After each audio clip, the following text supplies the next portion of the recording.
Malakas ang buhos ng ulan sa Quezon City, walang tigil ang paghampas nito sa salamin ng makintab na itim na Bentley. Si Alejandro, isang real estate tycoon na nasa 30 anyos, na may malamig na mukha, ay marahang minasahe ang kanyang sentido. Isang masamang araw, nagkaproblema ang isang malaking kontrata. Dumaan ka sa kabilang kalye, mas mabilis doon, utos ni Alejandro sa kanyang driver. Lumiko ang sasakyan sa isang maliit at tahimik na eskinita, at bigla. Screech! Umalinggaw ang nakabibinging tunog ng preno. Napatungo si Alejandro. Anong nangyari? Pasigaw niyang tanong, walang bakas ng pasensya. Sir Chairman, mukhang may bata po, nauutal na sabi ng driver, nanginginig ang boses at putlang-putla sa takot. Napakunot noo si Alejandro at tumingin sa labas. Sa ilalim ng silong ng isang saradong townhouse, isang maliit at payat na anyo ang nanginginig sa ulan. Isang batang babae. Akmang iwinagayway na niya ang kanyang kamay para paandarin na ng driver ang sasakyan, ayaw niyang masangkot sa gulo. Wala siyang oras para sa mga ganitong bagay. Ngunit sa sandaling iyon, itinaas ng bata ang kanyang ulo. Ang malalaki, bilugan, at itim na mga mata, na puno ng pangamba at basa ng ulan, ay direktang tumitig sa kanyang sasakyan na tila may kakaibang pangakit. Mahigpit niyang yakap-yakap ang isang luma at punit-punit na teddy bear na may tanggal na ulo. Ang bata ay mga 6 o 7 taong gulang, payat at maputla. May kung anong bagay sa mga mata ng bata na bahagyang kumurot sa kanyang pusong manhid na, isang malabong pakiramdam na mahirap ipaliwanag. Binuksan niya ang pinto ng sasakyan at bumaba, hindi alintana ang ambon na tumatama sa kanyang mukha at bumabasa sa kanyang mamahaling suit. Hindi niya maintindihan kung bakit niya ito ginawa. Marahil dahil sa mga matang iyon na hindi maalis sa kanyang isipan. Nagulat si Rosario nang makita ang matangkad na lalaki, na nakasuot ng mamahaling damit at may malamig na mukhang parang estatwa, na papalapit sa kanya. Sa takot ay umatras siya at sumandal sa mamasamasang at malamig na pader. Kuya, nakita niyo po ba ang nanay ko? Pabulong na tanong ni Rosario, nanginginig sa ginaw at takot, na may kasamang hikbi. Ang mga luha ay humalo sa tubig ulan na dumadaloy sa kanyang marumi at payat na mukha. Tiningnan ni Alejandro ang bata, hindi nagbago ang kanyang malamig na ekspresyon. Hindi siya isang taong madaling maawa, lalo na sa mga batang kalye na tulad nito. Nasaan ang nanay mo at hinayaan kanyang mag-isa dito sa gitna ng ulan at hangin? Tanong niya na may boses na walang emosyon. Sabi po ni nanay pupunta lang siya sa trabaho para kumita ng pera para pambili ng tinapay. Sabi niya po, hintayin ko lang siya dito, humihikbing sabi ni Rosario, putol-putol ang boses, pero kanina pa po ako naghihintay, mula umaga hindi pa po siya bumabalik. Kuya, gutom na po ako. Akmang tatalikod na si Alejandro. Hindi niya ito problema. Marami pa siyang mas mahahalagang bagay na dapat gawin kaysa huminto para sa isang batang palaboy. Ngunit kuya, ang mahina at desperadong tawag ni Rosario ang nagpahinto sa kanya. Pakiusap po, nakita niyo po ba ang nanay ko?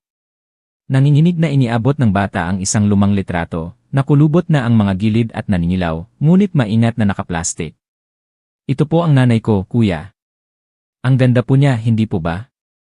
Natigilan si Alejandro. Hindi niya balak tingnan, ngunit may isang hindi nakikitang puwersa ang nagpalingon sa kanya. Daglian lamang niyang sinulyapan ang litrato sa kamay ng bata. At bigla tila huminto ang mundo ni Alejandro. Ang babae sa litrato ang ngiting iyon, ang mga matang iyon, ang mga labing iyon si Carmela. Si Carmela, ang kanyang minamahal na asawa. Ang asawang iniyakan niya hanggang maubos ang luha, na inakala niyang tuluyan nang nawala sa malagim na aksidente 6 na taon na ang nakalilipas, nang mahulog ang kanilang sasakyan sa bangin. Parang may pumiga sa puso ni Alejandro, nahirapan siyang huminga, naging mabilis at mababaw. Inagaw niya ang litrato mula sa kamay ni Rosario, ang kanyang mga kamay na dati matatag ay ngayon nanginginig ng hindi mapigilan. Bata, saan mo nakuha ang litratong ito? Paos ang boses ni Alejandro, halos hindi na niya makilala ang sarili. Nakita ni Rosario ang lalaking nakatitig sa litrato ng kanyang ina, ang kanyang mga inosenteng mata ay nagkaroon ng bahagyang pag-asa. Bigay po sa akin ng nanay ko, kuya.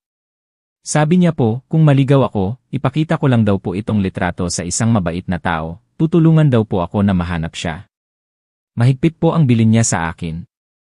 Anong pangalan ng nanay mo? Nasaan siya ngayon? Pilit na pinigilan ni Alejandro na mabasag ang kanyang boses dahil sa emosyon, bawat salitang binibitawan niya ay mabigat na parang bato. Napanguso si Rosario, muling tumulo ang kanyang mga luha sa kanyang payat na pisngi.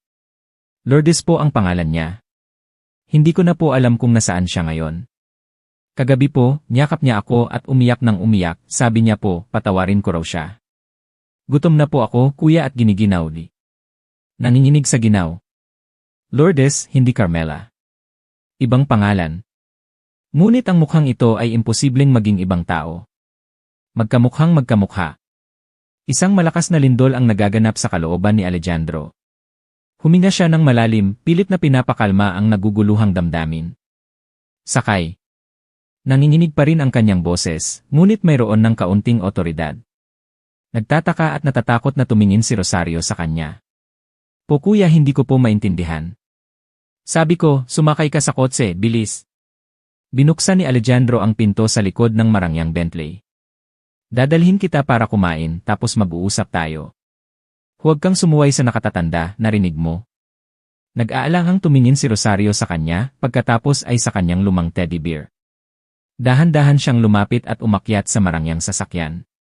Ang amoy ng bagong katad at mamahaling pabango ay sumalubong sa kanyang ilong.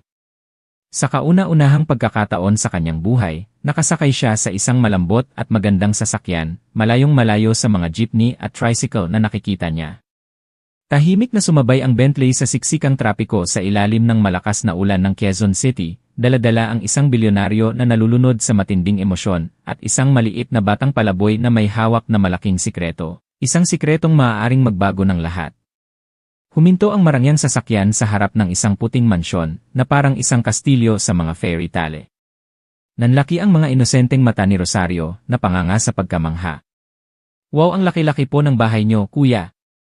Mas maganda pa po sa mga kastilyo sa kartoon na pinapanood ko sa tindahan ng cellphone sa kanto namin. Hindi sumagot si Alejandro, binuksan niya ang pinto para kay Rosario at marahang hinawakan ang maliit at malamig na kamay ng bata at inakay ito papasok sa bahay. Si Aling Nena, ang kasambahay na matagal nang naninilbihan sa pamilya ni Alejandro, ay nagulat nang makita ang kanyang amo na may dalang isang batang babae na medyo punit ang damit, marumi ang mukha, at may yakap-yakap na maruming teddy bear. Sir, kararating niyo lang po. Sino po itong bata, sir? Nauutal na tanong ni Aling Nena, na may mausisang tingin kay Rosario. Aling Nena, ipagtimpla mo siya ng mainit na gatas at maghanda ka ng lugaw o kahit anong tinapay para may makain siya. Utos ni Alejandro, na may boses na hindi maitago ang tensyon. Hanapan mo na rin siya ng malinis na damit, iyong bago pa, para maisuot niya pansamantala. Kunin mo yung damit ng hayaan mo na, kumuha ka na lang ng bagong-bago. Akma niyang sasabihin na kunin ang damit ng kanyang panganay na anak sana nila ni Carmela na hindi na naisilang, ngunit pinigilan niya ang sarili, ayaw nang balikan ang dating sakit. Kahit na nagtataka at puno ng tanong si Aling Nena, sumunod pa rin siya at tiningnan si Rosario na may bahagyang pag-aalala, ngunit mabilis na pumasok sa kusina para gawin ang utos ng kanyang amo. Umupo si Alejandro sa isang marangyang cream-colored na leather sofa sa sala. Si Rosario naman ay nahiyang umupo sa tapat niya sa isang mas maliit na upuan, ang kanyang maliliit na paa ay hindi abot sa sahig. Panay ang tingin niya sa malawak at marangyang sala na puno ng mga mamahaling gamit na hindi pa niya nakikita kailanman. Rosario, sabihin mo sa akin, ang pangalan ng nanay mo ay Lourdes, tama ba? Sinimulan ni Alejandro ang pagtatanong, pilit na ginagawang mas malumanay at palakaibigan ang kanyang boses. Opo, si Nanay Lourdes ko po, kuya. Bakit sa litratong ito ay ibang tao? Itinuro niya ang litratong hawak pa rin niya, sinadyang itanong para makita ang reaksyon ni Rosario. Hindi po ibang tao iyan, kuya. Si Nanay Lourdes ko po iyan, inosenteng sagot ni Rosario, walang bahid ng pagdududa. Sabi po ni Nanay, kuha daw po iyang litrato noong bata pa siya. Noong kapapanganak pa lang daw po niya sa akin. Muling kumirot ang puso ni Alejandro. Noong kapapanganak pa lang niya sa akin. Ang mga salitang iyon ay paulit-ulit na tumatakbo sa kanyang isipan. Sinabi ba sa iyo ng nanay mo na kung ipapakita mo ang litratong ito sa isang mabait na tao, mahahanap niya ang nanay mo, tama ba? Opo, kuya. Matatag na tumango si Rosario, nagningning ang kanyang mga mata. Sabi po ni nanay, kung sino daw pong mabait na tao, malalaman niya kung nasaan si nanay. Mabait po ba kayo, kuya? Tutulungan niyo po ba akong hanapin si Nanay Lourdes? Tumingin ang bata kay Alejandro na may mga matang puno ng pag-asa. Matagal na nanahimik si Alejandro. Hindi niya alam kung isa siyang mabait na tao, ngunit sigurado siya sa isang bagay, kailangan niyang hanapin ang babaeng nagngangalang Lourdes. Ang babaeng kamukhang-kamukha ni Carmela, ang kanyang asawa. Dinala ni Aling Nena ang isang basong mainit na gatas at isang mangkok ng mainit at mabangong lugaw na may giniling na baboy. Nagningning ang mga mata ni Rosario nang makita ang pagkain, kanina pa kumakalam ang kanyang tiyan. Ang sarap po, kuya. Maraming salamat po, magalang nasabi ni Rosario at kumuha ng kutsara, sinubo ang lugaw, hinipan ito at kinain ng may gana. Pinanood ni Alejandro ang bata na kumain ng mabilis at may gana, ang kanyang puso ay puno ng naguguluhang isipan. Rosario, ang nanay mo si Nanay Lourdes mo, may naikwento ba siya sa iyo tungkol sa isang babaeng nagngangalang Carmela? Napatigil sa pagkain si Rosario nang marinig ang tanong, umiling siya. Wala po, kuya. Si Nanay Lourdes lang po ang kilala kong pangalan ng nanay ko, wala po akong kilalang Carmela. May nabanggit ba siyang lalaking nagngangalang Alejandro? Pilit niyang tinanong, kahit alam niyang maliit ang pag-asa. Biglang napatigil sa pagkain si Rosario, itinaas ang kanyang malalaking bilugang mata kay Alejandro, na may bahagyang pag-aatubili. Minsan po kapag nananaginip si nanay, tinatawag niya po ang pangalang Alejandro. Alejandro, huwag mo akong iwan. Tinanong ko po siya, sabi niya po, masamang panaginip lang daw po iyon, tapos sinabihan niya po akong huwag ikwento kahit kanino. Alejandro, huwag mo akong iwan. Parang may bumara sa lalamunan ni Alejandro, hindi siya makapagsalita. Iyon mismo ang mga salitang madalas sabihin ni Carmela sa kanya kapag naglalambing o nakakaramdam ng kaba. Isang pagdududa, isang nakakabaliw na pag-asa ang sumibol sa puso ni Alejandro. Posible kayang buhay pa ang kanyang Carmela? Impossible. Nakita niya mismo ang lugar ng aksidente, siya mismo ang nag-asikaso ng libing nito. Ngunit ang batang ito, ang litratong ito, ang mga inosenteng salitang ito. Tiningnan niyang mabuti si Rosario. Ang mga mata ng bata ay kamukhang-kamukha ni Carmela, itim at matalino. Pati ang matangos na ilong. Hindi, siguradong nagkataon lang ito. Niloloko niya lang ang sarili, kumakapit sa isang huwad na pag-asa. Kuya, okay lang po kayo? May masakit po ba sa inyo? Nag-aalalang tanong ni Rosario nang mapansin na nakatitig sa kanya si Alejandro nang hindi kumukurap na may malalim na iniisip. Wala naman, anak. Mabilis na umiling si Alejandro, pilit na itinatago ang kanyang emosyon. Bilisan mo nang kumain at magpahinga ka na, siguradong pagod ka na, hindi ba? Inihatid niya si Rosario sa isang guest room sa itaas. Malawak at marangya ang kwarto. Namangha si Rosario sa paligid, hindi pa siya nakakapasok sa ganito kagandang kwarto. Dito po ako matutulog, kuya. Ang laki-laki po ng kama at ang lambot pa. Marahang tumango si Alejandro, pinanood ang bata na umakyat sa kama at humiga, pumipikit na ang mga mata. Nang makatulog na si Rosario, marahang isinara ni Alejandro ang pinto at bumalik sa sala. Kinuha niya ang litrato, tinitigan ang pamilyar na mukha ni Carmela. Carmela, ikaw ba talaga yan? Nasaan ka? Kailangan niyang malaman ang katotohanan sa anumang paraan, kahit ano pa ang maging kapalit. Nang gabing iyon, hindi makatulog si Alejandro.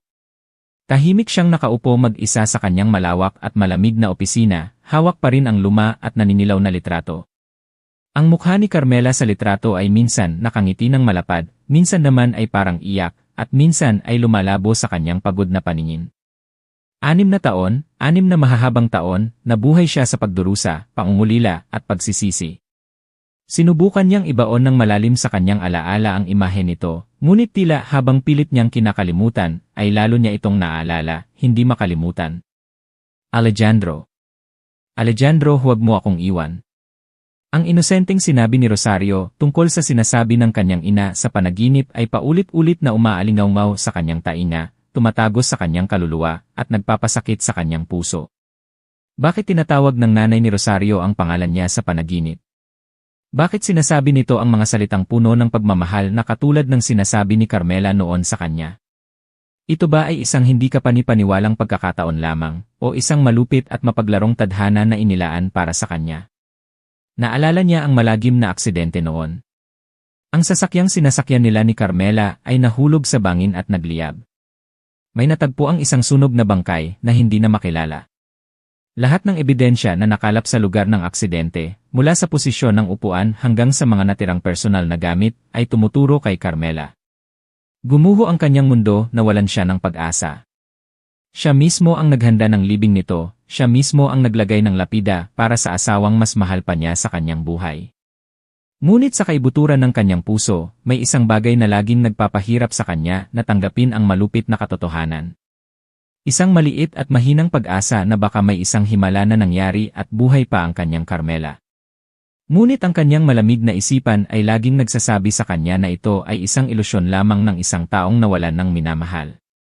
Ngayon, ang biglaang paglitaw ni Rosario at ang mahiwagang litratong ito ay parang isang nagliliyab na sulo, na nag-aalis sa makapal na ulap ng kanyang isipan, at nagpapasiklab sa apoy ng pag-asa na matagal nang lumamig at namatay sa kanyang puso. Kung buhay pa talaga si Carmela. Ang isiping iyon ay nagpabilis ng tibok ng kanyang puso, na parang gustong lumabas sa kanyang dibdib. Ngunit kung buhay pa siya, bakit sa loob ng 6 na taon ay hindi siya nagparamdam?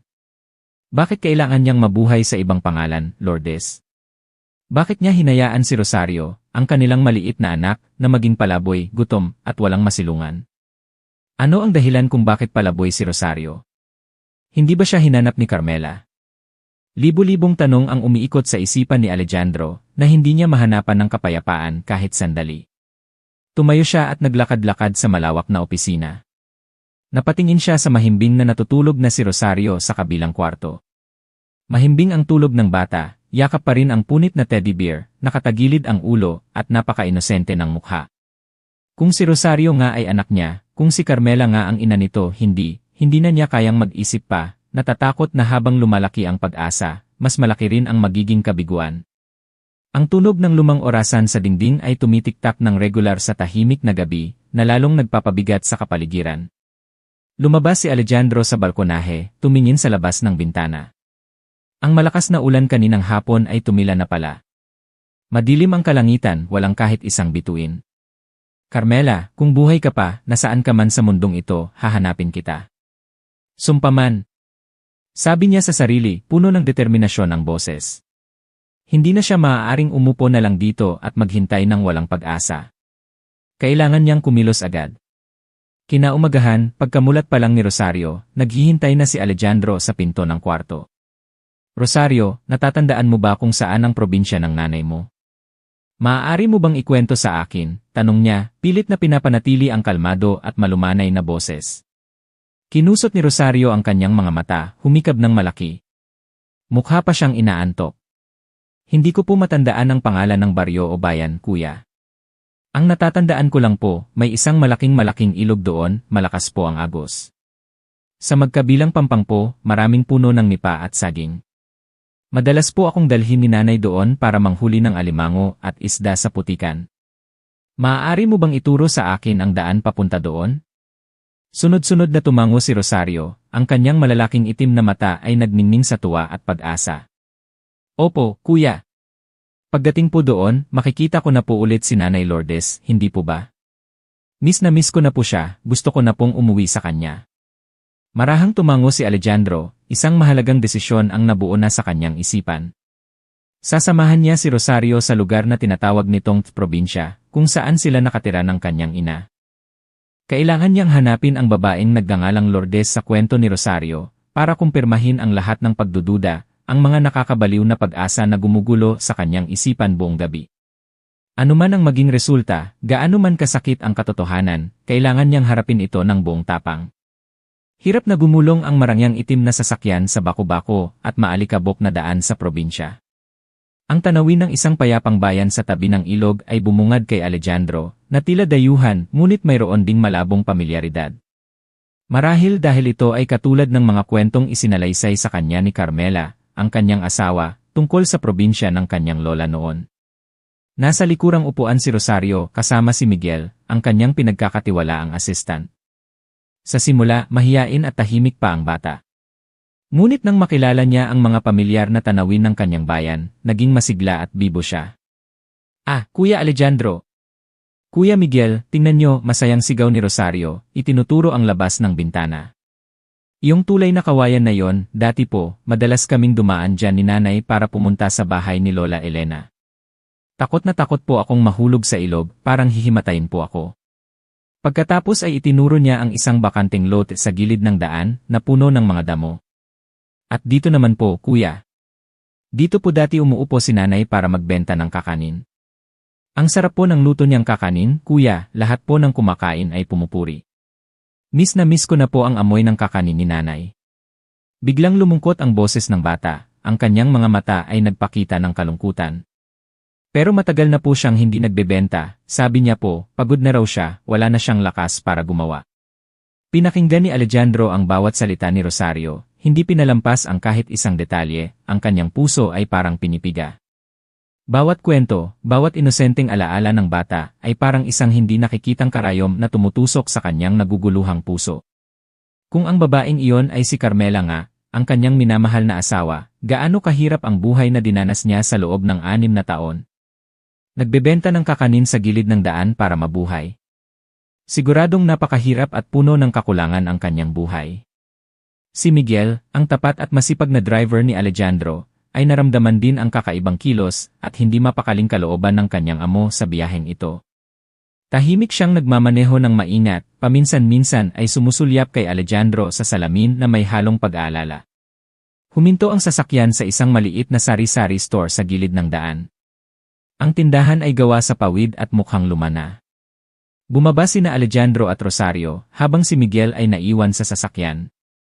Lumapit si Alejandro sa may-ari ng tindahan, isang babaeng nasa katanghaliang gulang, na may mabait na anyo, na mahinahong nagdanganga. Magandang araw po, maaari po bang magtanong? May kilala po ba kayong babaeng nagngangalang Lourdes, na may maliit na anak na babae na si Rosario, mga 6 o 7 taong gulang, na nakatira dito sa lugar na ito? Itinaas ng may-ari ng tindahan ang kanyang ulo, itinigil ang pagnganganga, at tiningnan si Alejandro mula ulo hanggang paa na may pagtataka. Pagkatapos ay tumingin kay Rosario na nakatago sa likod niya, na sumisilip. Lourdes, marami kasing Lourdes dito sa amin. Pero may anak na 6 o 7 taong gulang na Rosario ah. Bigla siyang pumalakpak na parang may naalala. Si Lourdes ba na nakatira sa dulo ng baryo, malapit sa ilog? Ang anak niyang si Rosario ay bibo at maganda. Madalas siyang bumili dito ng candy. Pero kawawa naman, nawawala si Rosario nitong mga nakaraang araw. Hinahanap siya ni Lourdes na parang wala sa sarili, namumugto na ang mga mata sa kaiyak. Kapag tinatanong, tulala lang at laging tinatawag na Rosario, Rosario. Bumilis ang tibok ng puso ni Alejandro. Nawawala si Rosario. Kaya pala palaboy ang bata. Opo, siya na nga po siguro iyon. Ito po si Rosario. Kakahanap lang po namin sa kanya sa Quezon City. Pilit na pinanatili ni Alejandro ang kanyang kahinahunan. Maaari po bang ituro niyo sa amin ang daan papunta sa bahay ni Lourdes? Nagulat ang may-ari ng tindahan nang tingnan si Rosario at pagkatapos ay si Alejandro. Salamat sa Diyos, buti at walang nangyari sa bata. Diretsuhin niyo lang po ang daan na ito, pagdating sa kanto na may malaking puno ng kapok, lumiko po kayo sa kaliwa, tapos konting lakad pa at nandoon na ang bahay niya. Masigasig na itinuro ng may-ari ng tindahan. Pero si Lourdes, napakahirap ng buhay niya. Sabi-sabi, ang asawa niya raw ay lasenggo at nananakit pa ng asawa't anak. Asawa? Muling natigilan si Alejandro. May asawa na si Carmela. At binubugbog? Nakita ng may-ari ng tindahan ang biglaang pagbabago sa mukha ni Alejandro, na namutla, kaya't tumahimik na lamang siya. Sakto namang may isang matandang babae na puti na ang buhok, kubana, at may tungkod na kawayan, na dahan-dahang lumabas mula sa maliit na eskinita. Nang makita niya si Rosario, natigilan siya sandali, ang kanyang mga matang luma na ngunit matalas pa rin ay nagpakita ng pagkamangha at labis na kagalakan. Naku, si Rosario ba ito? Si Rosario ni Lola Elena. Saan ka ba nagpunta at hinahanap ka ng nanay mo na parang mababaliw na, batang ka? Nakilala ni Rosario ang matanda, masayang tumakbo at niyakap ang binti nito. Magandang araw po, Lola Elena. Si Rosario po ito. Miss na miss ko na po kayo. Yumuko si Lola Elena, hinaplos ang ulo ni Rosario ng may pagmamahal, ngumiti ng mabait, at tumingala kay Alejandro na may mapanuring tingin na may halong pag-aalinlangan at pagtataka. At sino ka naman, iho? Kakilala ka ba ni Rosario? Saan mo siya natagpuan? Lumapit si Alejandro, magalang na yumuko sa matanda. Magandang araw po, Lola Elena. Kakilala po ako ng nanay ni Rosario. Narinig ko po na ang pangalan niya ay Lourdes at nakatira dito malapit. Kakahanap ko lang po kay Rosario sa syudad kaya inihatid ko na siya sa kanyang ina. Tinignan ni Lola Elena si Alejandro mula ulo hanggang paa ng maigi. Biglang tumagal ang tingin niya sa mukha nito na parang pilit na inaalala kung saan niya nakita ang lalaking ito. Pagkatapos ay bumuntong hininga siya, isang malalim na buntong hininga na puno ng lungkot. Ang nanay ni Rosario. Kilala siya dito sa pangalang Lourdes. Buhay pa siya, nandoon sa dulo ng baryo. Huminto siya sandali, lumungkot ang kanyang boses. Mula nang mawala si Rosario, parang nabaliw na si Lourdes, hindi kumakain, hindi umiinom, paikot-ikot lang at tinatawag ang pangalan ng anak. Sabi niya, kung hindi niya mahanap si Rosario, mamamatay na rin siya. Pero baka hindi na niya gaanong natatandaan ang mga bagay-bagay ngayon, iho. Kawawa naman, napakahirap ng buhay niya. Ano po ang ibig niyong sabihin? Hindi na gaanong natatandaan, nag-aalalang tanong ni Alejandro, ang kanyang puso ay parang pinipiga. Umiling si Lola Elena, malungkot ang mukha at hindi na nagsalita pa. Hayaan mo na, puntahan mo na lang siya para malaman mo. Sumunod ka sa akin, ihahatid kita sa bahay niya. Ang puso ni Alejandro ay parang sinusunog. Hindi na gaanong natatandaan. Ang mga salita ni Lola Elena, ang pagkawala ni Rosario, at ang mga pahiwatig ng may-ari ng tindahan tungkol sa nananakit na asawa ni Carmela ay paulit-ulit na umiikot sa kanyang isipan, na lalong nagpapagulo at nag-aalala sa kanya. Siguradong may isang malaking sikreto sa likod ng lahat ng ito. Ang maliit at sirasirang bahay kubo ay lumitaw sa dulo ng makitid at liblib na daan. Ang bubong na pawid ay maraming butas na, at ang mga dingding na putik ay may mga bahaging natuklap na. Sa harap ng bahay, isang balag ng upo at kalabasa ang halos tuyo na, may ilang tuyong bunga na lang ang nakasabit, na mukhang kaawa-awa.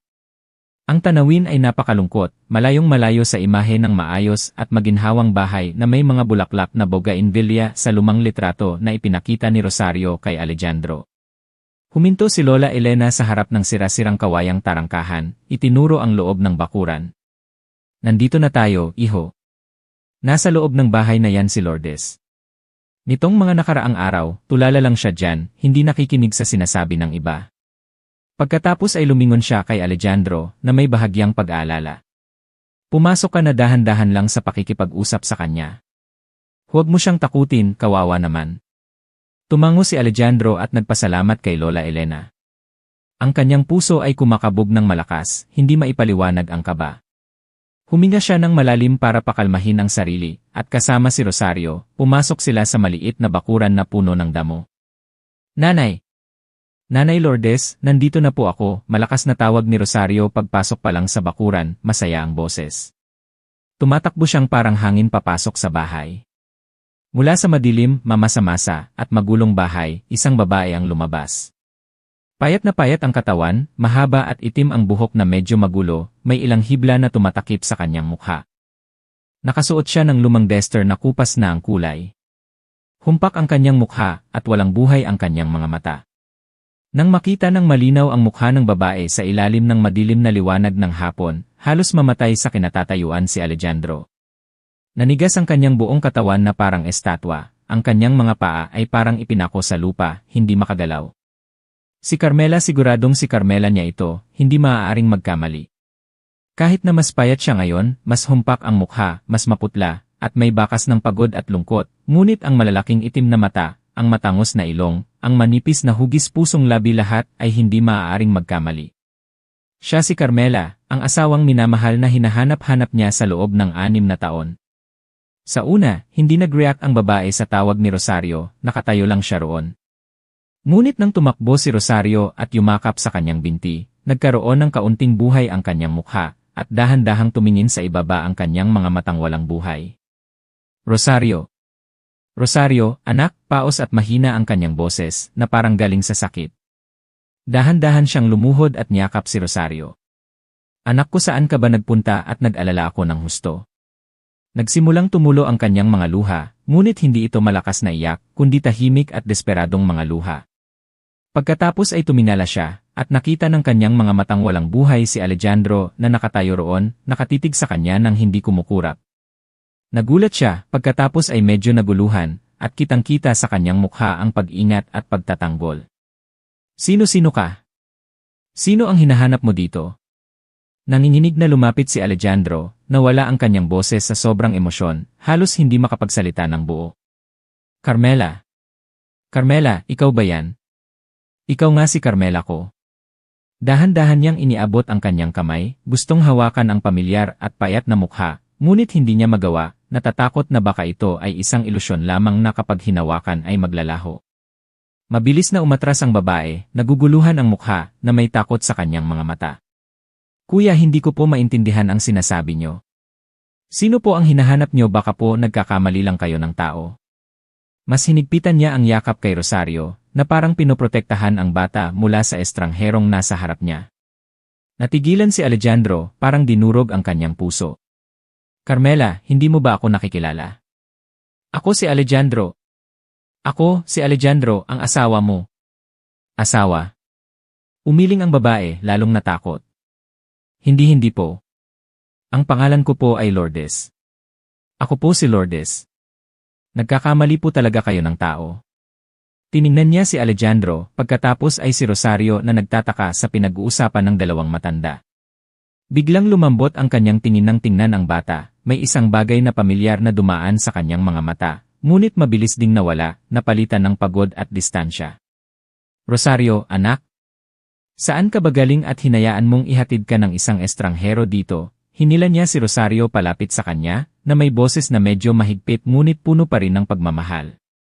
Ito po si Kuya Alejandro, nanay. Mabait po si Kuya Alejandro. Pinakain niya po ako ng masarap na ice cream at pinainom ng gatas, pabulong na paliwanag ni Rosario. Tiningnan ni Lourdes si Alejandro, puno pa rin ng pag-iingat at pagkalito. Salamat po sa kabutihan niyo na ihatid si Rosario. Mahirap lang po kami, wala po kaming maibibigay na mahalagang bagay bilang pasasalamat. Yumuko siya, humina ang kanyang boses na may halong hiya. Kuya, umalis na po kayo. Lourdes po ang pangalan ko, totoo po. May asawa't anak na po ako. Umalis na po kayo, pakiusap, huwag niyo na pong buluhin ang pamilya namin. May asawa na. Parang sinaksak ng isang hindi nakikitang kutsilyo ang puso ni Alejandro, masakit hanggang sa hindi makahinga. Ang kanyang Carmela, ang asawang pinakamamahal niya, ay may iba ng asawa. Hindi, impossible. Anong sinasabi mo, Carmela? Ako ang asawa mo. Mayroon tayong Rosario, si Rosario ang anak natin. Itinuro niya si Rosario, halos sumisigaw na sa sobrang gulat at sakit. Tiningnan ni Lourdes si Rosario at pagkatapos ay si Alejandro. Ang kanyang mga mata ay puno ng luha, puno ng pagkalito at takot. Hindi ko po alam ang sinasabi niyo. Anak ko po si Rosario. At ang asawa ko, pauwi na po ang asawa ko. Umalis na po kayo, baka makita niya kayo at magalit, magkagulo pa po. Nanginginig ang kanyang boses, halos nagmamakaawa. Natulala si Alejandro. Hindi siya nakikilala ni Carmela. Talagang wala na siyang naalala tungkol sa kanya, sa kanilang nakaraan. Alam lang niya na siya si Lourdes, ina ni Rosario. Ano ang nangyari sa kanya sa loob ng 6 na taon? At sino ang asawang binabanggit niya? Habang tensyonado ang sitwasyon sa loob ng sira-sirang bahay, isang magaspang at paos na boses, na may amoy alak, ang umalingaw-ngaw mula sa labas. Lourdes! Nasaan ka na? Sino yang maingay dyan sa labas? May bisita ba tayo sa ganitong oras? Isang lalaking matangkad ngunit payat, maitim ang balat dahil sa araw, at may mabagsik na mukha na amoy murang alak ang pumasok sa bakuran. Nakasuot siya ng kupas na sando at lumang short at halos pudpod na tsinelas. Siya si Ramon, ang binanggit ng may-ari ng sari-sari store at ni Lola Elena. Tinignan niya si Alejandro mula ulo hanggang paa na may hindi magandang tingin, pagkatapos ay tumingin kay Rosario na takot na nakatago sa likod ni Lourdes. Ikaw na bata ka? Saan ka nagpunta at ngayon ka lang nagpakita? Alam mo bang halos mabaliw na ang nanay mo sa paghahanap sa'yo? Sinigawan niya si Rosario, ngunit ang kanyang mga matang mapanlinlang ay sumulyap kay Alejandro na may pagdududa. Nang makita ni Lourdes si Ramon, lalong namutla ang kanyang mukha. Mabilis niyang itinago si Rosario sa likod niya, nanginginig ang boses. Ramon, kararating mo lang. Ito si hindi, itong mabait na Ginoo ang naghatid kay Rosario. Naligaw lang po siya dahil sa paglalaro. Ngumisi si Ramon, isang mapanlinlang na ngiti. Tiningnan niya si Alejandro na may hamon. Ah, ganoon ba? Isang mabuting Samaritano pala ito. Salamat sa paghatid mo sa anak ko. Sinadya niyang diinan ang mga salitang anak ko na masakit pakinggan. Wala kaming masarap na maihahain sa'yo. Upo ka muna at uminom ng tubig, pagkatapos ay maaari ka nang umalis. Marami pa kaming gagawin ng asawa ko, wala kaming oras para sa mga estranghero. Para na niya itong pinapaalis. Tiningnan ni Alejandro si Ramon, pagkatapos ay ang takot na mukha ni Lourdes sa harap ng lalaking ito. Biglang sumiklab ang galit at pagdududa sa kanyang puso. Siguradong hindi mabuting tao ang isang ito. Ang pangalan ko ay Alejandro. Hindi lang ako naparito para ihatid si Rosario. Pilit na pinanatili ni Alejandro ang kanyang kahinahunan, hinarap si Ramon. Matigas at may otoridad ang kanyang boses. Gusto kong makausap ng pribado si Lourdes. Tumawa ng malakas si Ramon, isang nakakainis at nakakatakot na tawa. Pribadong usapan. Sino ka sa akala mo para humiling na makausap ang asawa ko? Matagal mo na ba siyang kilala at ngayon ka lang nagpakita?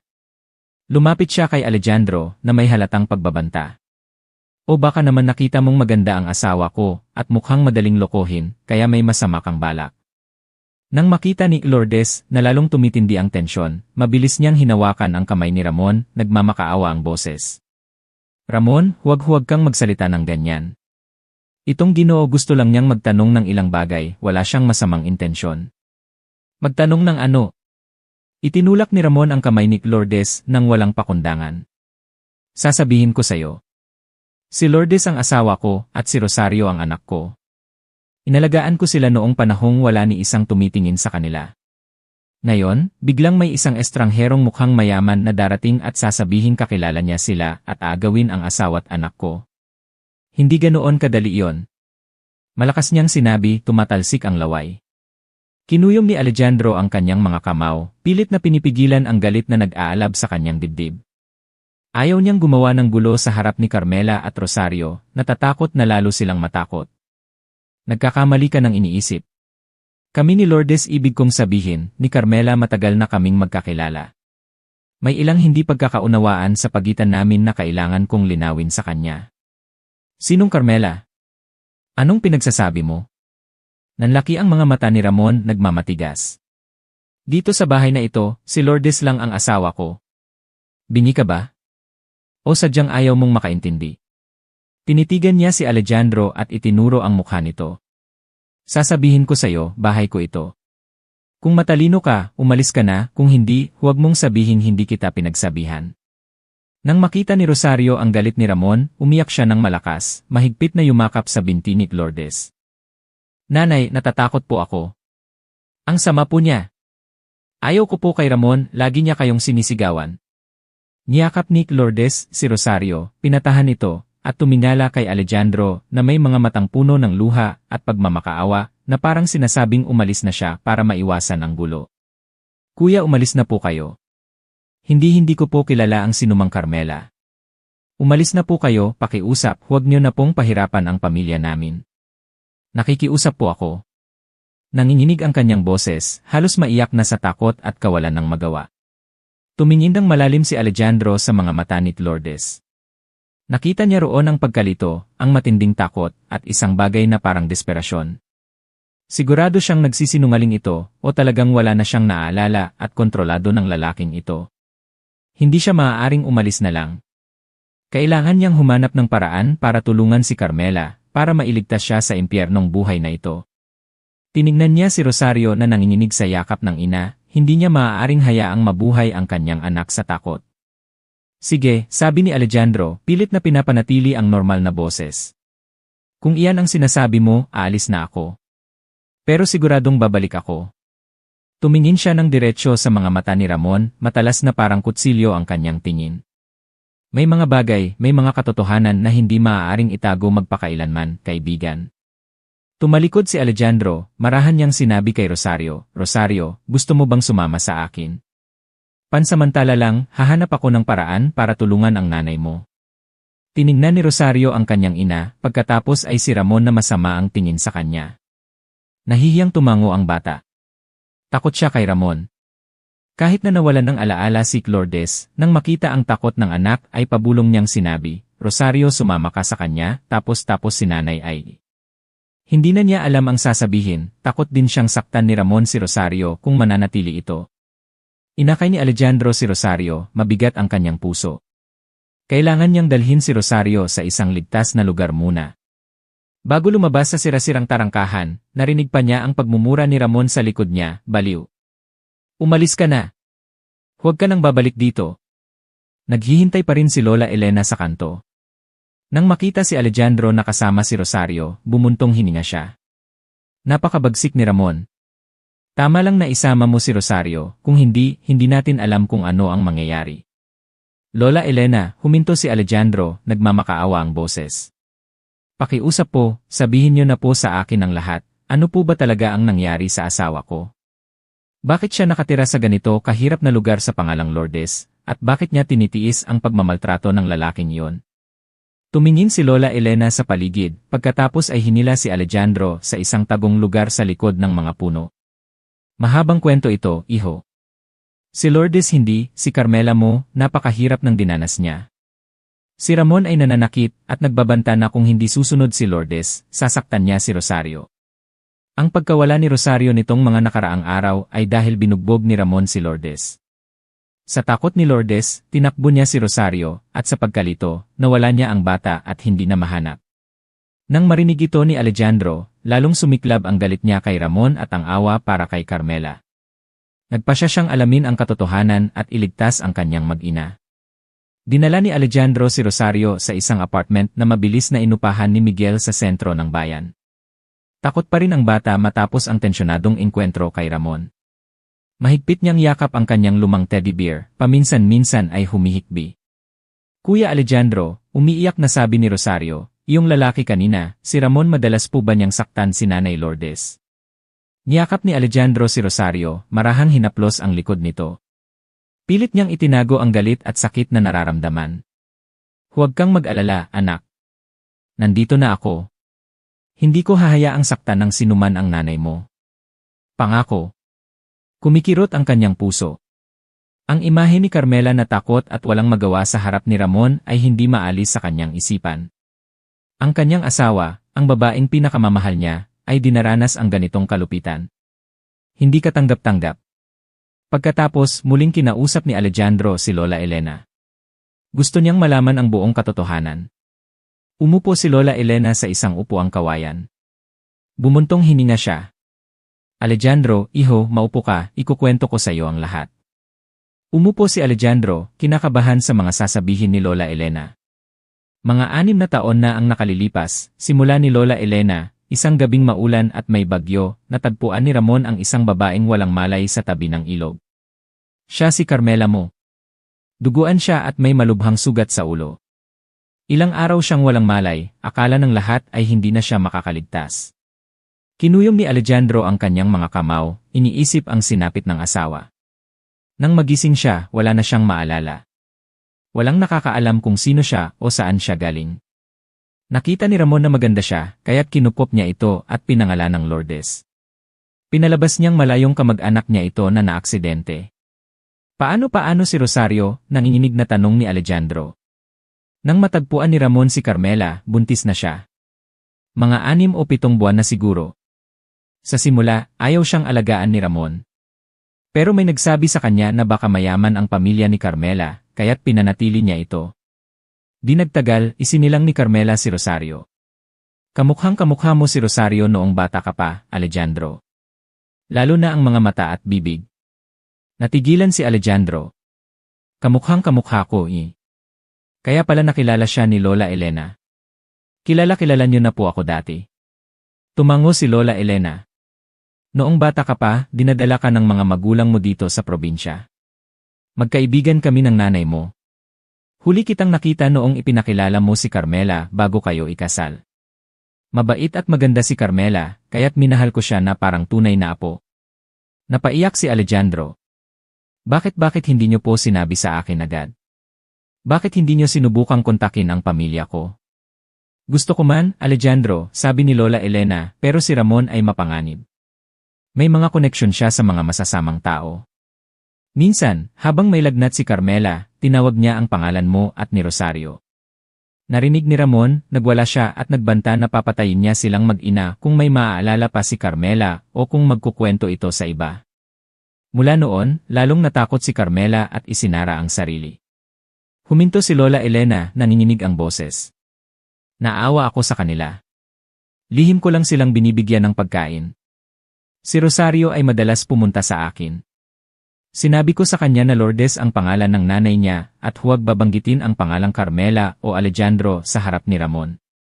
Kaya si Rosario anak ko nga po at ni Carmela, tanong muli ni Alejandro. Alejandro, kumpirma ni Lola Elena. Kawawang bata, lumaki siya sa isang ina na may nawawalang alaala at isang malupit na stepfather. Alam ni Ramon na hindi niya anak si Rosario, pero ginagamit niya ito para kontrolin si Carmela at pagsamantalahan. May plano pa siyang pagtrabahuhin si Rosario paglaki nito para sa kanyang sugal. Idinagdag ni Lola Elena, kaya nawala si Rosario ay dahil natalo sa sugal si Ramon. Sinaktan niya si Carmela. Sa takot ni Carmela, tinakbo niya si Rosario at nawala ito sa pagkalito. Naalala ni Alejandro ang isang maliit na peklat sa likod ng tainga ni Carmela. Iyon ang peklat mula sa pagkahulog sa bisikleta noong high school sila. Siya mismo ang nagdala sa kanya sa klinik. Siguradong si Carmela iyon. Naggitngit ang kanyang mga ngipin sa galit. Kailangan kong ilayo si Carmela at Rosario dito. Hindi ko na sila hahayaang magdusa pa. Kalma lang, iho, sabi ni Lola Elena. Mapanlin lang si Ramon. Kung magpapadalos-dalos ka, baka saktan niya sila. Kailangan mo ng plano. Huminga ng malalim si Alejandro. Tama si Lola Elena. Lola Elena, tulungan niyo po ako. Paano ko matutulungan si Carmela na maalala ang lahat? Paano ko sila maililigtas? May pagmamahal pa rin si Carmela sa iyo, Alejandro, sabi ni Lola Elena. Itinatago niya ang litrato ninyo ni Rosario. Lihim niya itong tinitingnan at iniiyakan. Subukan mong ipaalala sa kanya ang inyong mga alaala. Tungkol naman kay Ramon, kailangan nating humanap ng paraan para hindi na niya masaktan pa si Carmela. Kailangan siyang turuan ng leksyon. Tumango si Alejandro, may mga ideya na siyang nabubuo. Hindi na niya hahayaang magdusa pa ang kanyang mag-ina. Kailangan niyang imbestigahan si Ramon at hanapin ang kahinaan nito. Dahan-dahan at maingat na nilapitan ni Alejandro si Carmela. Kadalasan ay sa hapon kapag wala si Ramon. Alam niyang ugali ni Carmela na umupo sa tabi ng ilog. Hindi niya agad binanggit ang nakaraan. Tahimik lang siyang umuupo sa malapit, paminsan-minsan ay nag-uusap tungkol kay Rosario, sa panahon o sa mga isda. Sa simula, mailap at maingat si Carmela. Ngunit unti-unti, dahil sa pasensya at kabaitan ni Alejandro, naging mas panatag siya. Lourdes, isang araw ay tanong ni Alejandro, pamilyar ba sa iyo ang lugar na ito? Ang ilog, ang mga puno ng niyoggi. Tumingin si Carmela sa paligid. Ang ilog, ang mga puno, ang tulay na kawayan lahat ay tila pamilyar, parang isang panaginip. Hindi ko masyadong matandaan, sabi niya. Pero sa tuwing nandito ako, gumaan ang pakiramdam ko, lalo na mula nang mawala si Rosario, dito ako naghihintay sa kanya. Hinawakan ni Alejandro ang kanyang kamay. Ligtas si Rosario. Kasama siya ng mga tao ko. Kapag maayos na ang lahat, ibabalik ko siya sa'yo. Tumingin si Carmela sa kanya, may pasasalamat ngunit puno pa rin ng pagkalito. Ngumiti si Alejandro. Alam niyang espesyal ang lugar na ito para kay Carmela. Dati, dito rin sila madalas pumunta. Dati, may isang kaibigan ako na madalas naming puntahan ang ganitong lugar, simula ni Alejandro. Marami kaming magagandang alaala doon. Nangarap kami ng isang maliit na bahay na may hardin ng mga rosas at mga anak. Marahan niyang kinanta ang isang pamilyar na oyay na sinabi ni Rosario na madalas kantahin ng ina nito, "Hush now, baby the heron flies high." Nakinig si Carmela. Ang pamilyar na kanta. Tumingin siya sa ilog at biglang may mga pira-pirasong imahe na pumasok sa kanyang isipan. Isang lalaking may mainit na ngiti. Isang masayang kasal. Isang bagong silang nasanggol. Ang malumanay na oyay. Biglang sumakit ng matindi ang ulo ni Carmela. Niyakap niya ito, tumutulo ang mga luha. Naaalala kong may tumatawag sa aking Carmela. Humikbi siya. Parang may asawa ako. Mahal na mahal niya ako. Ang pangalan niya ay Alejandro. Alejandro! Napasigaw siya at tumingin kay Alejandro nang may gulat. Ang kantang ito. Alejandro, parang may tumatawag sa akin ng ganyan pero natatakot ako kay Ramon. Lumapit si Alejandro, ipinatong ang kamay sa balikat ni Carmela. Carmela, naaalala mo na ba? Ako ito, si Alejandro, ang asawa mo. Tumingin si Carmela kay Alejandro, ang kanyang mga mata ay puno ng luha, pagkalito, ngunit mayroon ding bahagyang pagkilala. Alejandro, ikaw nga ba si Alejandro? Dahan-dahang nag-ugnay ang mga pira-pirasong alaala sa kanyang isipan. Ang aksidente, ang sakit, ang paggising sa isang dayuhang lugar. Ang malupit na si Ramon, ang mga araw ng takot at si Rosario, ang kanyang kawawang anak. Rosario, sigaw ni Carmela. Rosario, anak natin siya, hindi ba? Anak mo ba siya? Mahigpit niyang hinawakan ang kamay ni Alejandro. Carmela! Si Rosario ang anak natin, ang ating mahal na anak. Niyakap ni Alejandro si Carmela, tumutulo ang mga luha ng kaligayahan.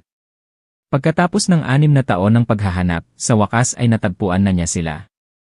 Umiyak ng husto si Carmela sa mga bisig ni Alejandro. Ang lahat ng sakit at takot na kanyang tiniis ay bumuhos. Patawad. Patawarin mo ako. Nakalimutan kita, nakalimutan ko si Rosario. Isa akong masamang asawa at ina. Huwag mong sabihin yan, mahal ko. Wala kang kasalanan, sabi ni Alejandro. Isang aksidente ang naghiwalay sa atin. Ang mahalaga, naaalala mo na ngayon. Magsisimula tayo ulit.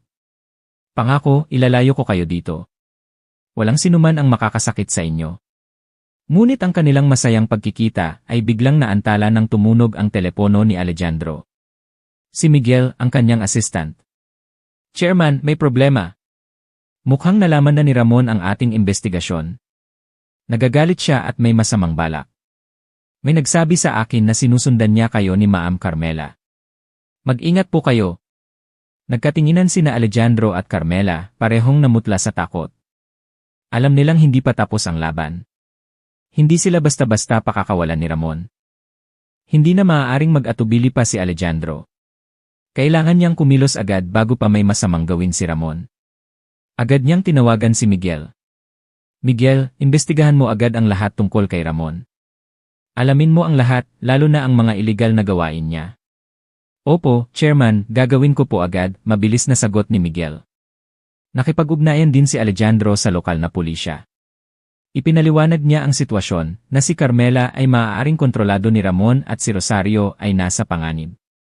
Kailangan namin ng mas matibay na ebidensya, Ginoo, sabi ng hepe ng pulisya. Mahirap makialam sa problema ng pamilya kung walang malinaw na krimen.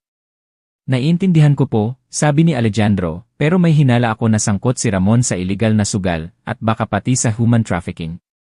Pakiusap po, subaybayan niyo siya. Pumayag ang hepe. Sige, babantayan namin si Ramon. Kung may makita kaming iligal, aksyonan namin agad. Samantala, patuloy na maingat na nakikipagkita si Alejandro kay Carmela. Ikinuwento niya ang kanilang masayang nakaraan. Unti-unting nanunumbalik ang mga alaala ni Carmela. Naaalala ko na ang puting wedding dress na ibinigay mo sa akin, sabi ni Carmela, nanginginig ang boses. Naaalala ko na ang masaya nating pagsasama. Mahal ko. At magiging masaya tayo ulit, sabi ni Alejandro. Dinala ko na si Rosario sa isang ligtas na lugar. Ngunit bakas pa rin sa mga mata ni Carmela ang pag-aalala. Gusto ko siyang makita, miss na miss ko na siya. Niyakap siya ni Alejandro. Pangako, kapag tapos na ito, kukunin natin si Rosario.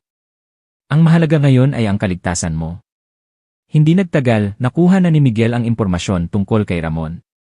Chairman, may record na si Ramon sa public disturbance at illegal gambling. May malaki siyang utang sa isang loan shark.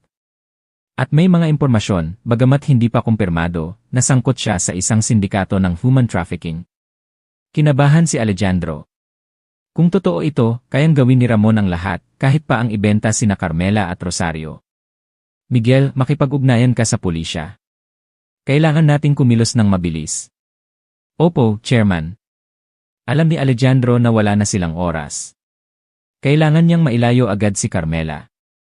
Isang detalyadong plano ng pagliligtas ang nabuo sa kanyang isipan. Hindi tanga si Ramon. Napansin niya ang pagbabago sa kilos ni Lourdes. Mas tahimik ito at may bahid ng paglaban sa mga mata. Ang biglaang paglitaw ni Alejandro ay lalong nagpaduda sa kanya. Narinig din niya na natagpuan na ni Alejandro si Rosario at dinala ito palayo. Ito ay lalong nagpagalit at nagpatakot sa kanya na mawalan ng pakinabang. Isang hapon, nang maagang umuwi si Ramon, narinig niya ang usapan sa telepono ni Lourdes at ni Lola Elena. Kahit pabulong, narinig niya ang mga salitang in Quezon City dating asawa. Alejandro. Rosario ligtas na. Sumiklab ang galit ni Ramon. Pumasok siya, inagaw ang telepono at ibinato ito sa sahig. Hayop ka! Pinagtataksilan mo ako. Tatakas ka kasama ng mayaman na yon, ano? Sigaw ni Ramon. Hindi nagkakamali ka, nanginginig na sabi ni Lourdes. Narinig ko ang lahat. Sinabunutan ni Ramon si Lourdes. Ano ang plano ninyo? Nasaan si Rosario? Sakto namang palihim na dinala ni Miguel si Rosario, malapit doon para makita ang ina, ayon sa plano ni Alejandro. Nang marinig ang sigawan, tumakbo ang bata papasok. Nanay!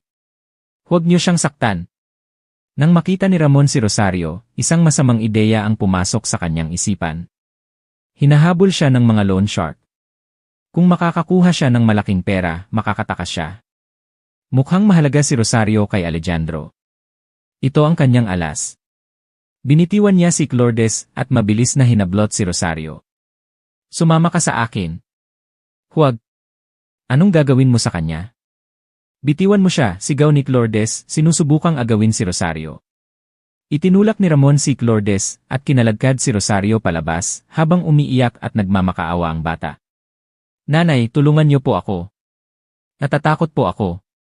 Narinig ang iyak ni Rosario sa buong lugar. Nakita ni Miguel ang nangyari ngunit huli na, nakatakbo na si Ramon kasama si Rosario. Mabilis na tumakbo si Lourdes at Miguel para humingi ng tulong kay Alejandro. Nasa apartment si Alejandro nang ibalita ni Miguel ang pagdukot kay Rosario. Natigilan siya. Biglang tumunog ang kanyang telepono, numero ni Ramon. Alejandro! Nasa akin ang mahal mong anak, mayabang na sabi ni Ramon. Kung gusto mo siyang makitang buhay, pumunta ka mag-isa sa abandonadong bodega ng bigas sa dulo ng baryo mamayang 3:00. Dalhin mo ang mga papeles ng lupa na binibili mo sa bayan at pirmahan mo ang kontrata para ilipat ito sa akin. Tandaan mo, mag-isa ka lang. Kapag nagsumbong ka sa pulis, huwag mo akong sisisihin kung maging malupit ako. Ibinaba ni Ramon ang telepono. Kinuyom ni Alejandro ang kanyang telepono, nanginginig sa galit at takot. Ginamit ni Ramon ang kanyang anak para sa pera. Napakahalaga ng lupang iyon sa kanyang kumpanya. Ngunit si Rosario ang kanyang buhay. Hindi niya hahayaang mapahamak si Rosario. Kahit isuko pa niya ang lahat, ililigtas niya ang kanyang anak. Ang abandonadong bodega ng bigas ay madilim, mamasa-masa, at nakakatakot. Pumasok si Alejandro mag-isa, malakas ang kabog ng kanyang dibdib. Pinapwesto na niya si Miguel at ang mga pulis sa labas, naghihintay ng kanyang hudyat. Sa gitna ng bodega, nakatali si Rosario sa isang poste, may tape ang bibig. Nang makita niya si Alejandro, lumuha siya at pilit na gumalaw. Nakatayo si Ramon, may hawak na patalim, mabagsik ang anyo. Dumating ka pala, mumisi si Ramon. Nasaan ang mga papeles? Ibigay mo sa akin.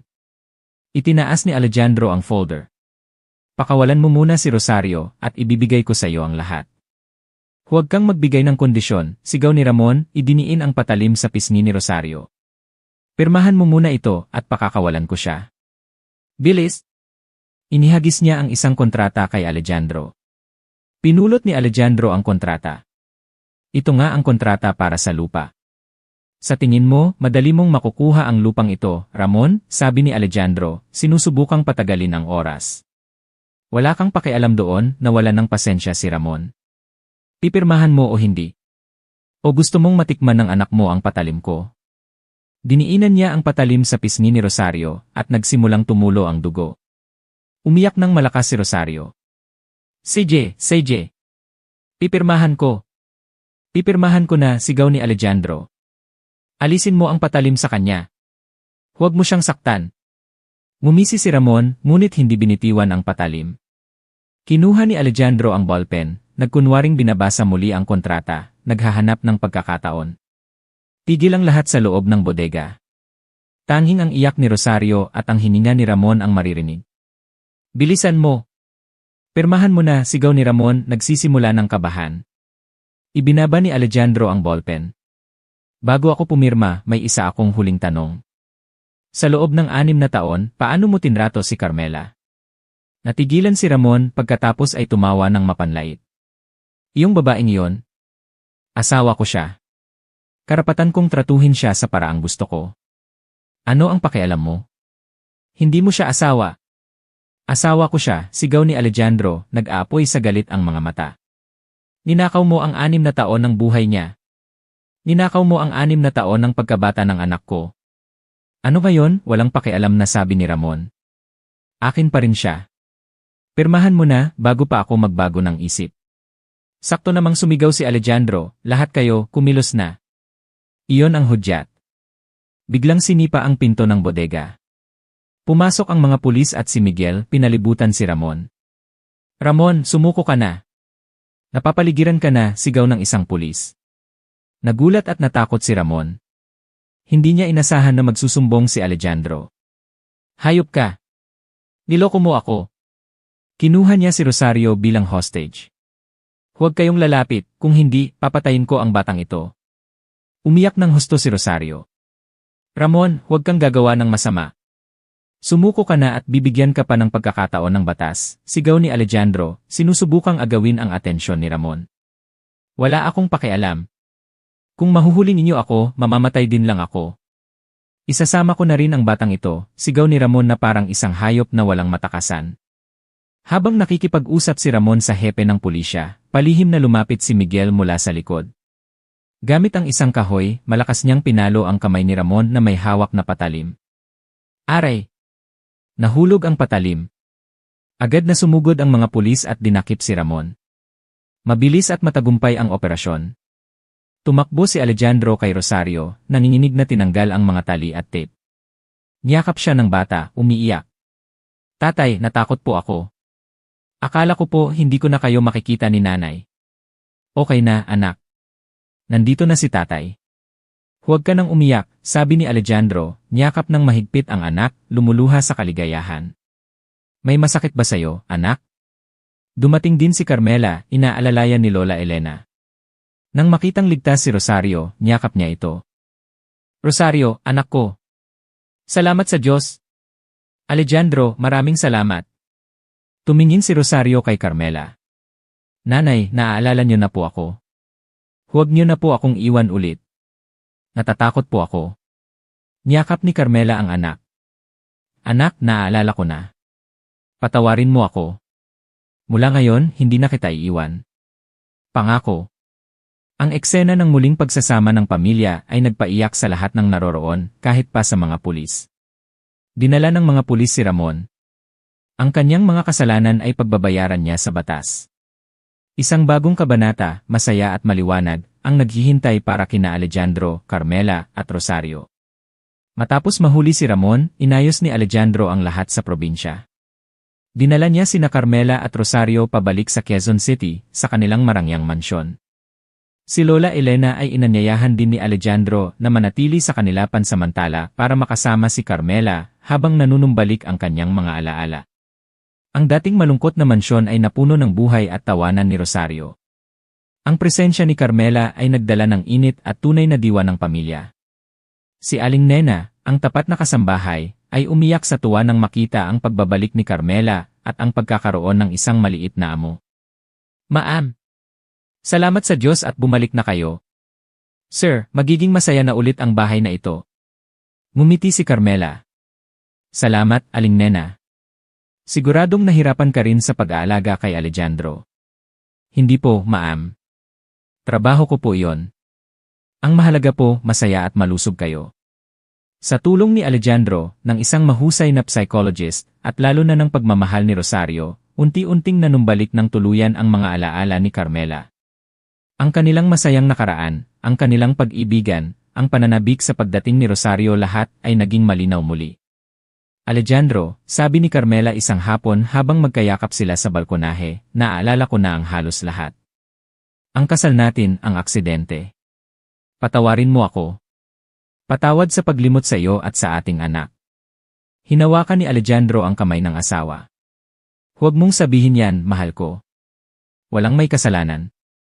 Ang mahalaga, magkakasama na ulit tayo. Pangako, hindi ko nahahayaang mawalay pa kayo sa akin. Si Rosario ang pinakamasaya sa lahat. Sa unang pagkakataon, nakapasok siya sa paaralan, may bagong uniforme, bag at mga kaibigan. Tatay. Nanay, masayang ibinalita ni Rosario pag uwi galing eskwela. Pinuri po ako ng teacher ko. Matalino raw po ako, tulad ni tatay. Tumawa si Alejandro. Ang galing naman ng anak ko. At sabi pa po niya, maganda raw po ako, tulad ni nanay, ngumiti si Rosario. Kinurot ni Carmela ang pisngi ng anak. Bolera ka talaga. Gabi-gabi may sariling magandang kwarto si Rosario. Sa unang pagkakataon, nakatulog siya sa isang malambot na kama, sa isang mainit at maliwanag na silid, walang takot. Tatay Alejandro, bulong ni Rosario bago matulog, ang laki po ng kama ko. Gusto ko po ito. Masaya ako kung gusto mo, hinalikan ni Alejandro ang noo ng anak. Matulog ka na, prinsesa ko. Tatay, dati po, tinatanong ko si Nanay Lourdes kung nasaan kayo. Sabi niya po, nasa malayo kayo. Ngayon, nandito na kayo. Huwag na po kayong aalis ulit, ha? Ngumiti si Alejandro. Pangako, anak, hindi na ako alis. Palagi akong nandito para sa iyo at sa nanay mo. Matapos ang ilang panahon, bumalik na rin si Lola Elena sa probinsya. Hinatid siya ng pamilya ng may pangungulila. Ang buhay ng pamilya ay naging payapa. Ang mga sugat ng nakaraan ay unti-unting naghilom dahil sa pagmamahal at kaligayahan.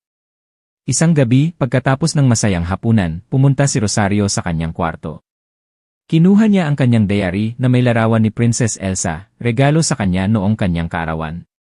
Iyon ang unang kaarawan niya na kasama ang parehong magulang. Sinimulan niyang isulat ang kanyang unang entry. Kahit hindi pa perpekto ang kanyang sulat, puno ito ng inosenteng pagmamahal. Quezon City, araw buwan taon. Ang saya-saya ngayon. Umuulan na naman. Dati, takot ako sa ulan. Kasi nababasa kami ni Nanay Lourdes na si Nanay Carmela ko na ngayon. Giniginaw ako at nagugutom. Pero ngayon, hindi na ako takot. Sabi ni Tatay Alejandro, dahil sa ulan kaya niya ako natagpuan, at natagpuan din niya si Nanay Carmela. Ang ganda pala ng ulan. Gumawa pa kami ni Tatay ng mga bangkang papel. Dati, tinatanong ko si Nanay kung nasaan ang tatay ko. Sabi niya, nasa langit na. Akala ko, ang mga mayayaman ay masungit. Pero si Tatay Alejandro, siya ang pinakamayaman at pinakamabait na taong kilala ko. Binilhan niya ako ng maraming magagandang gamit, pinag-aral sa malaking eskwelahan, at binigyan ng bagong teddy bear. Pero mas gusto ko pa rin ng konti iyong lumakong teddy bear na bigay ni Nanay. Mahal na mahal din ni Tatay si Nanay Carmela. Palagi silang nagginityan, parang sa mga fairy tale. Ngayong gabi, nagluto si Nanay ng adobo. Ang sarap! Sabi ni Lola Elena, si Nanay ang pinakamagaling magluto. Dati, laging malungkot si Nanay. Ngayon, palagi na siyang nakangiti. Ang ganda-ganda niya kapag nakangiti. Mahal na mahal ko si Tatay Alejandro. Mahal na mahal ko si Nanay Carmela. Mahal ko rin si Lola Elena. Sana bumisita siya ulit. Ang pamilya ko ang best. Pangako, mag-aaral akong mabuti para mapasaya sila. Nagmamahal. Rosario, ang munting prinsesa ni Tatay Alejandro at Nanay Carmela. Isinara ni Rosario ang kanyang diary na may ngiti sa kanyang mga labi. Umakyat siya sa kanyang kama, niyakap ang kanyang luma at punit na teddy bear. Kahit marami na siyang bago at magagandang laruan, ito pa rin ang kanyang pinakapaborito. Sa sala, nagbabasa ng dyaryo si Alejandro habang si Carmela ay naggagansilyo ng sweater para kay Rosario. Paminsan-minsan, nagtitinginan sila at nagingityan, puno ng pagmamahal. Ang amoy ng pagkain ay nananatili sa hangin. Ang ulan sa labas ay tumila na. Ibinaba ni Alejandro ang dyaryo at hinawakan ang kamay ni Carmela.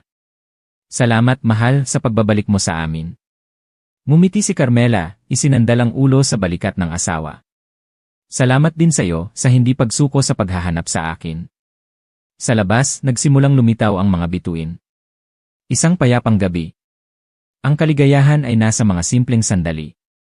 Isang hapon ng katapusan ng linggo, umulan na naman ng mahina sa Quezon City. Hindi na ito ang malakas na ulan ng nakaraan. Isang banayad na ulan na parang naghuhugas ng mga huling bakas ng alikabok. Nakatayo sina Alejandro at Carmela sa bintana, tahimik na pinapanood ang hardin. Walang salita, ngunit ramdam ang kapayapaan at pagmamahal sa pagitan nila. Pagkatapos ng 6 na taon ng paghihiwalay at pagsubok, sa wakas ay magkasama na sila ulit. Hinawakan ni Alejandro ang kamay ng asawa. Sumpaman, mahal, sabi niya, hindi ko nahahayaang mawalay pa kayo sa akin. Hinding-hindi na. Ngumiti si Carmela, lumuluha sa kaligayahan. Isinandal niya ang kanyang ulo sa balikat ng asawa, nararamdaman ang kapayapaan na matagal na niyang inaasam. Ang mga sugat sa kanyang puso ay tila hinugasan na ng ulan ng pag-ibig. Sakto namang tumakbo si Rosario mula sa kanyang kwarto, may dalang mga makukulay na bangkang papel. Tatay! Nanay! Umuulan na naman! Laro po tayo sa labas, masayang sigaw niya. Hindi na siya takot sa ulan. Para sa kanya, ang ulan ay isang kaibigan. Nagkatinginan sina Alejandro at Carmela at sabay na tumawa. Sige, prinsesa, lalabas kami para makipaglaro sa'yo. Binuhat ni Alejandro si Rosario at hinalikan ito sa pisngi. Ang tawanan ng pamilya ay umalingaw-ngaw sa buong bahay. Ang maliliit na bangkang papel, dala ang mga pangarap at pag-asa, ay lumulutang sa mga pudol ng ulan. Ang ulan sa labas ay patuloy na bumabagsak, ngunit sa puso ng bawat isa sa kanila, sumisikat na ang araw. Hindi na nakakatakot ang ulan. Naging bahagi na ito ng kanilang magagandang alaala, isang mahalagang bahagi ng kanilang paglalakbay sa paghahanap ng tunay na kaligayahan. Ang ulan ng mga imposible ay nagdala sa kanila ng pinakakahanga-hangang himala, ang pinakamatamis na kaligayahan na kanilang pinangarap.